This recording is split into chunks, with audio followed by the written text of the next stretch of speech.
because obuweereza buli kukusonyiwa. About those series of forgiving in the Bible.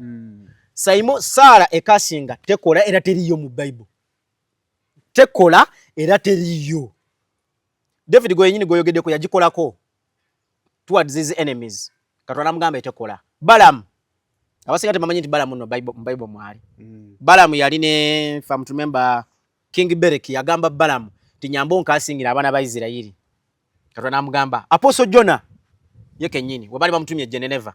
Yatuka nasaba hash prayers nga yagala ekibuge kibonerezebwe. Naye nkaba Katonda mugamba nti kigenda kubonezebwa because bamaze okuneetondera. So Bible eri kukutabagana reconciliation. So esala yonna eri hash Saimo Katonda tajiwulira. Punishment azikolanga ye nga y'omuntu